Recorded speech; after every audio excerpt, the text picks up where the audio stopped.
मित्रांनो, मराठी साहित्य क्षेत्रामध्ये गझल या काव्य प्रकाराला संजीवनी देणारे मराठी मातीतले महान गझलकार सुरेश भट यांची ही अतिशय लोकप्रिय गझल इतकेच मला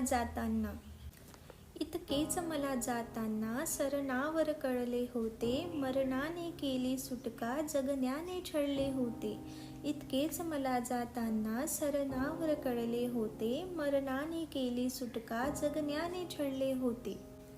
ही दुनिया पाषाणाची बोलून बदलली नाही, ही दुनिया पाषाणाची बोलून बदलली नाही. मी बहर इथे शब्दांचे नुसतेच उधळले होते.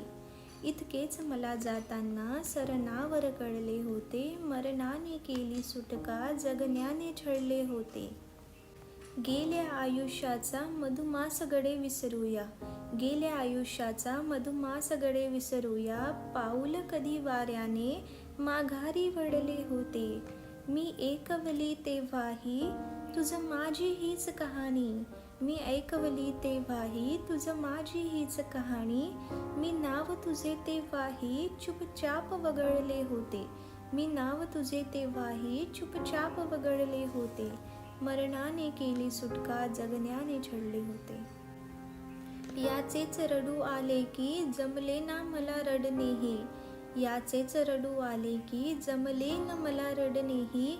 मी रंग तुझ्या स्वप्नांचे अश्रूत मिसळले होते, नुसतीच तुझ्या स्मरणाची एकांती रिमझिम झाली. नुसतीच तुझ्या स्वप्नांची एकांती रिमझिम झाली.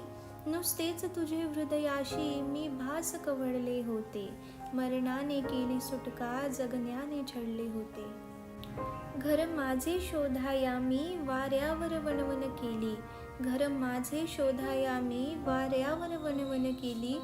जे दार खुले दिसले ते आधीच निखळले होते, मी एकटाच त्या रात्री आशेने तेवत होतो, मी एकटाच त्या रात्री आशेने तेवत होतो. मी विझलो तेव्हा सारे आकाश उजळले होते, मी विझलो तेव्हा सारे आकाश उजळले होते. इतकेच मला जाताना सरनावर कळले होते, मरणाने केली सुटका जगण्याने छळले होते.